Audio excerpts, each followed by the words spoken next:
After only a few one-on-one calls, I helped two different trading clients of mine get their first ever payouts, and they both netted over 4 figures. I'm not going to say the exact amounts because they don't want me to share, so I'm going to respect their wishes. But in this video, I'm going to share the process that I went through with these guys to you, which helped them get their first ever payouts. And if you don't trade, you may be thinking, okay, how does this apply to me? The things I share with them are universal principles. I know a bit about trading, but I'm by no means a trader. I just share universal principles with the mind. So you will be able to apply this to absolutely anything that you are doing. But with all that being said, let's get into the video. But before that, I hope you're having a lovely day. I hope things are going well for you. This is like the 6th take of this video.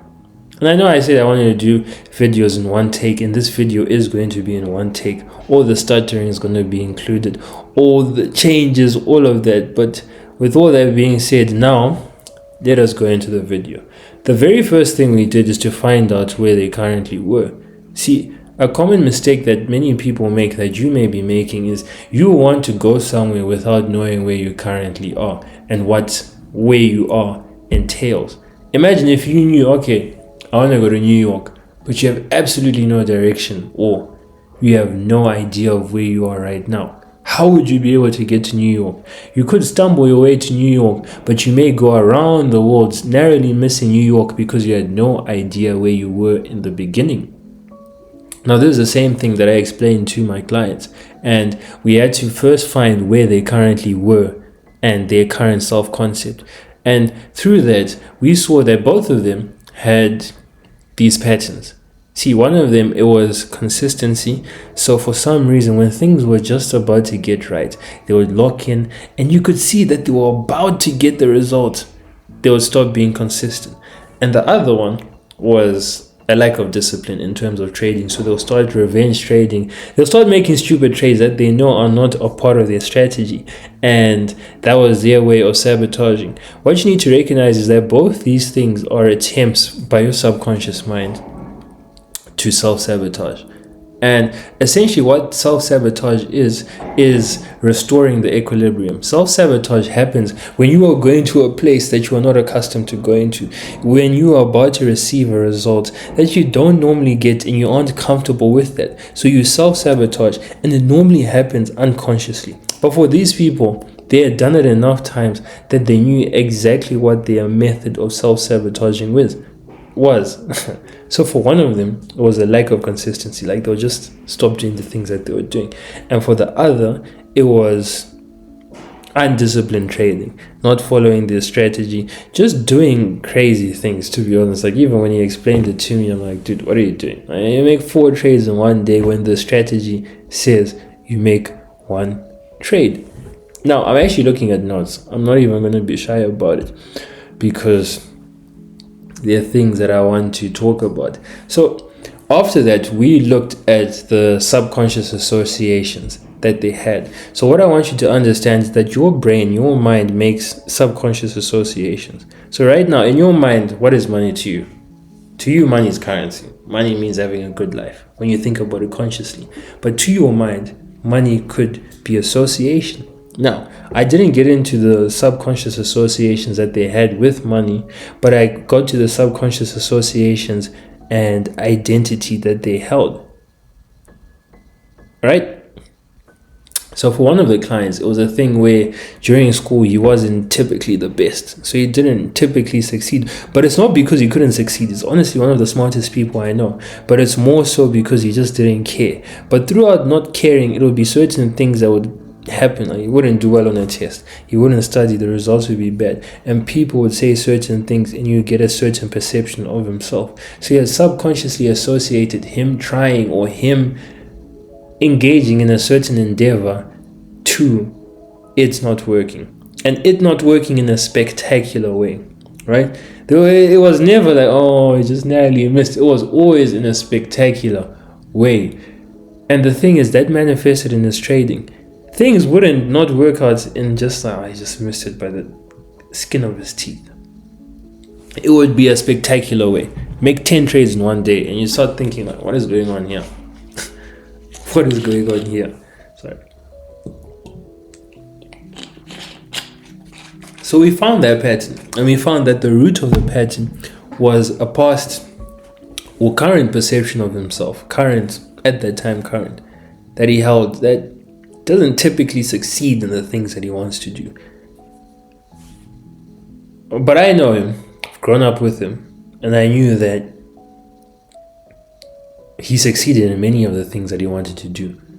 But the thing with our minds is it plays a trick on us. It only gets us to focus on the things that are negative regarding, let's say, our success, regarding our ability to achieve certain things. So as his friend, I could be like, dude, like there's so many examples of where you did well, where you set out to do something, and not only did you exceed or succeed, you exceeded people's expectations of you. It was getting him to now identify with the positive things. So the way in which we did this, which is the first actionable, or one of the first actionables that I'm going to give you, is first of all, he found out what he believed about himself, what he had associated, what he was chasing after, which is essentially just a goal, a new goal. That's what he was chasing after. We found what he associated that to, and he had associated that to failure in the past, because that is what tended to happen. So what I had him do was to think about the times where he actually... Who's phoning me? Sorry, I was cut off there. But what I got him to do was to find the most emotionally charging situation that he went through in the past, especially that had the same tint that the trading had, where it's like, for reference, in his trading funded accounts, you would have an evaluation phase, then some of the accounts would have another evaluation phase, and then you would get funded. So now that money that you're trading in that third phase is money that if you make 1,000, you can take out 800, right? So what would tend to happen is he had no problem passing the evaluation phases. He would become funded very quickly, like much quicker, much more efficiently than other people I know. In fact, like all the time. But then now when his account was funded, you would find him doing the most spectacular thing, which would result in it failing. So I asked him to find the most emotionally charging experience whereby this happened outside of trading, and even just the first time it happened in trading. And I asked him to visualize it going a different way. See, the reason why this was important is because your mind is programmed by emotion. So whatever pattern that you have, there's probably something that started the pattern and was extremely emotionally charging. That is what embedded it in your subconscious mind. Now, the moment something is in your subconscious mind, it begins to control your reality. Why? Because your subconscious mind is the heart of your reality. When the Bible says guard your heart, for all you do comes from it, it doesn't mean literally God's in your heart. I promise you, you cannot guard your heart anymore. You have like 16 ribs. What it meant is your deeper mind. That is your heart. Now, the way to someone's heart is emotion. Like when you think about, oh, that warmed my heart, it's like something to do with emotion. It made you feel a certain way. The things that make you feel a certain way to the highest degree are the things that will now program your subconscious mind. They are the things that, if unaddressed, they will continually show up in your life. Now, that can be an amazing thing, but in the case of this client, it was a bad thing, because the way it showed up was in this pattern of things blowing up in a spectacular fashion. Right, so now once we did that, we moved on to the second phase. Now, for reference, I only gave an example of one of the clients because I don't want to give two examples. Like, it's the same process, it just looked different for both of them. So the first thing we did was recognize a pattern. We recognize the cause for their failure. Now the second thing is the transmutation, turning that thing, visualizing it so that the desired version of the past thing that was super traumatizing happened. So let's say, for example, in your life, there was a time you wanted to close a deal and everything was going well, then just at the end, client pulls out. And because of this, you were depressed for like 2 months. It would have changed your life. Now you'll find that your subconscious mind has been programmed to think that just at the end, something's going to happen. So you now have this expectation that something is going to happen. And what you need to understand is expectation is actually faith. When you have faith in something, you expect it to happen. You know it's going to happen. When you know something's going to happen, you expect it to happen. For example, this is the lights in the bathroom, right? If I were to flip this, the lights in the bathroom will go on, of course. So I don't believe it's going to go on. I know. So the light goes on. Obviously, like you're not going to see the lights turning. But yeah, so that's what we did. We changed the things that they had conviction in, and the way we did this is through visualizations that were emotion evoking. So yeah, that was the first step. Now the second step, now I'm going to focus particularly on the one with the over trading, or in fact I'm going to talk about both of them. For those of you who don't know, I make these videos on the fly because that is the most authentic way for me to make the videos, and it's the way I enjoy it the most because it just becomes me yapping, but me also sharing entertainment. And did anyone watch the World Cup final? In fact, me saying did anyone watch the World Cup final is stupid. I know you watched the World Cup final. I was thoroughly disappointed. I was supporting Argentina, and it has now become very controversial to say that as a black man, because it's as if the internet only found out why Argentina don't have black people right now. But anyways, I've supported Argentina since the 2010 World Cup because the GOAT plays for Argentina, Lionel Messi. I was thoroughly disappointed. Like, even after that, it got to the point where I was begging for Spain to score. I was like, can Spain score? Because I'm just tired of watching this game. But anyways, on to the second point, addressing the real problems that showed up. So I know I said I was going to focus on one client, but I'm actually going to focus on both of them. What actually happened for the first client, he would have this thing where he was hesitant with the trades. He would be able to see a good setup, but then he wouldn't take it. Or he would wait and then take it, and it would now damage the quality of his trade. The second one, let's say if he lost a trade, now he'd be trying to make it back. You're trying to be like, okay, I need to make it back. I'm down 500, so I need to make 2K so that tomorrow if I lose, whatever, like just over trading, right? So the truth is, these things are the same thing. See, the only difference between hot and cold is the rate of vibration. Likewise, the only difference between different trading discipline issues, because at the end of the day, taking a trade too late is a discipline issue in terms of trading.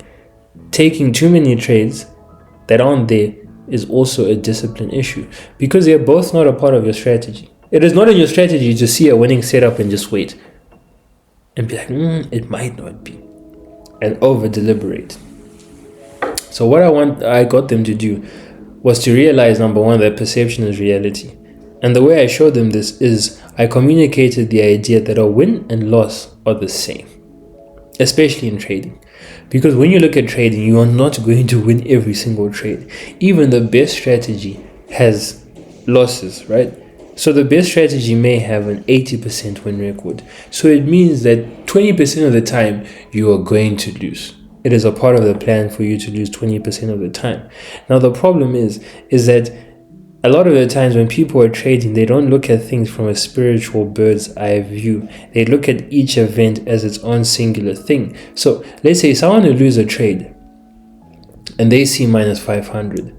But what they don't recognize is that behind the scenes, things are compounding. So I remember I did the maths with one of my clients. Let's say they're trading with a 50K, let's say 100K account, because it's easier for me to do the math. And a good trade for them makes 2%, right? So that's what a good trade is worth, 2%. So that's 2,000. However, they have a winning strategy, or they have a winning rate of 60%. That means that out of every 10 trades they make, 6 will win. So that's 2,000, 2% of 100,000 by 6.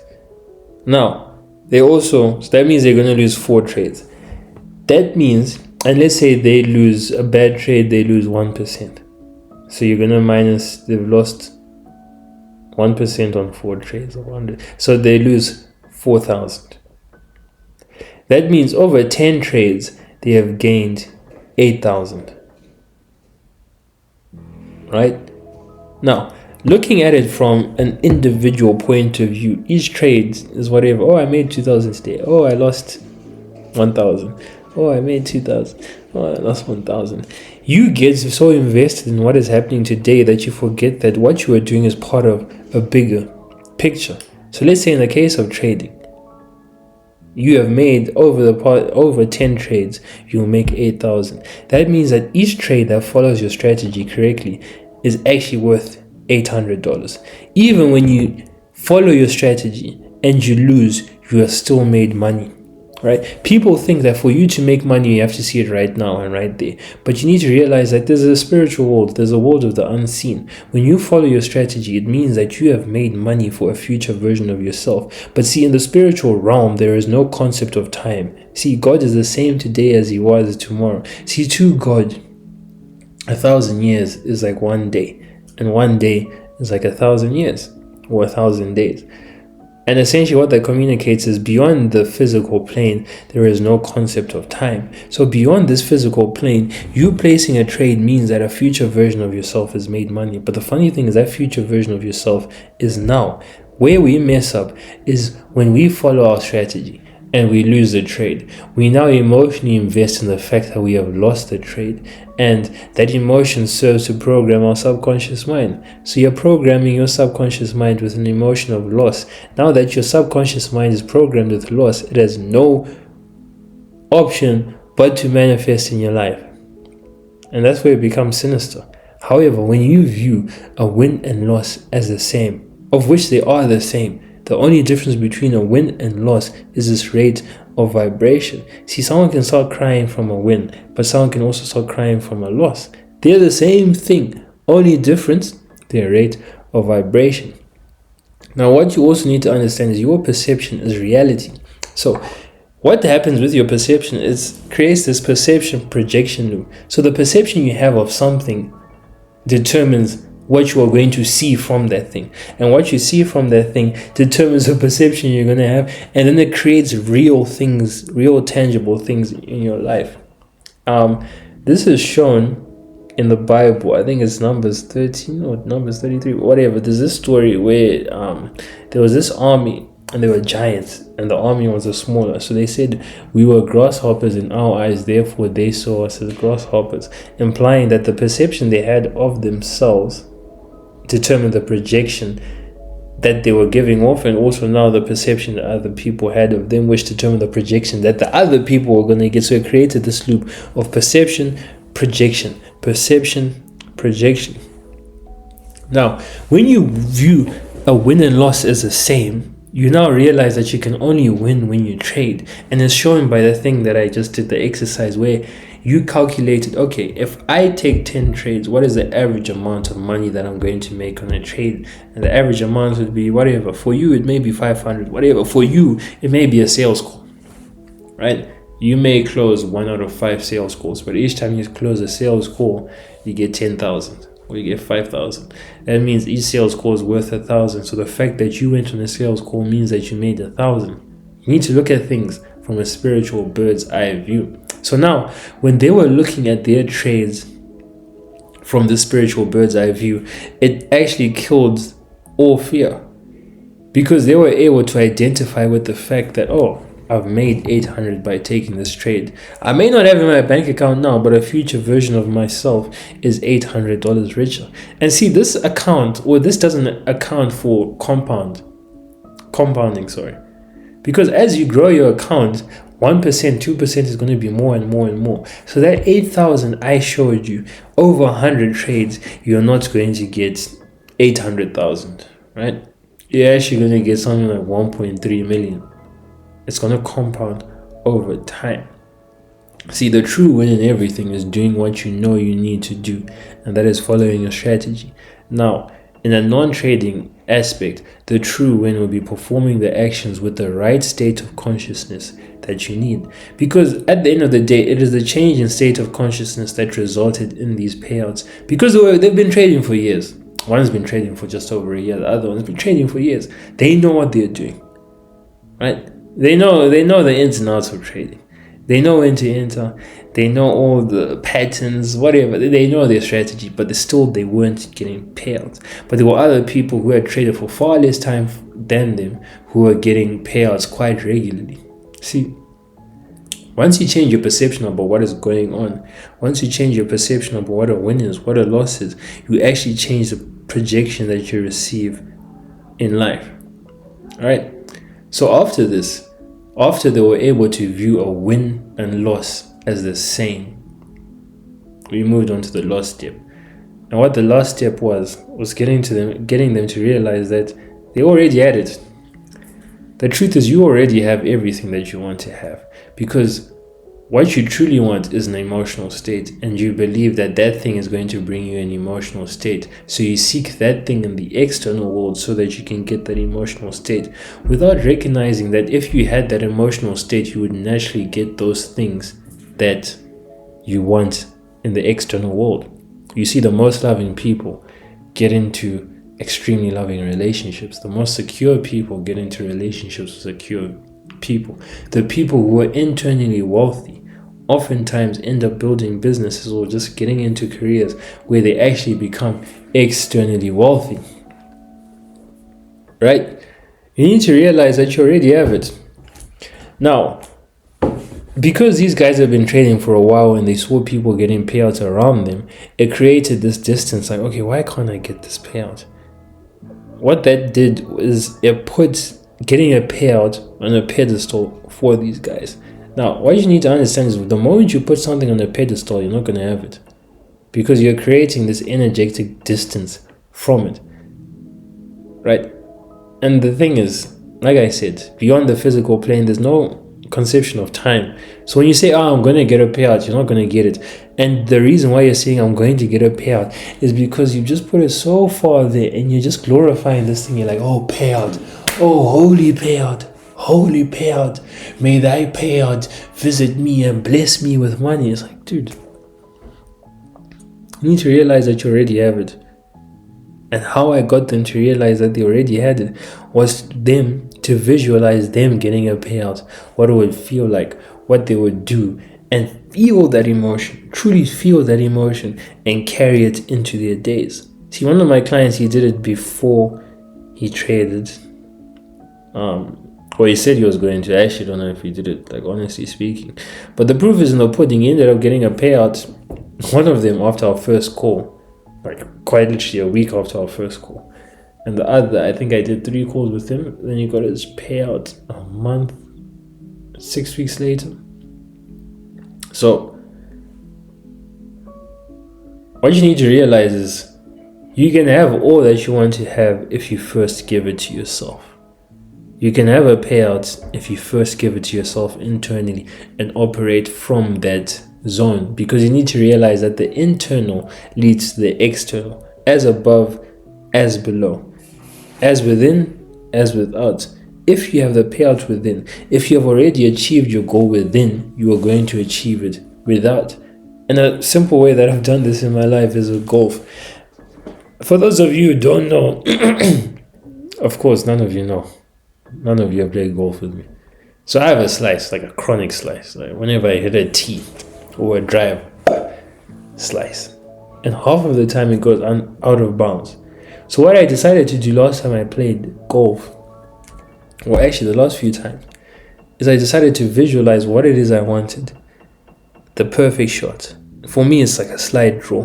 Lands whatever side of the fairway is best, depending on the hole. And then afterwards, I congratulate myself. I feel the emotions like, yeah, I'm really that guy.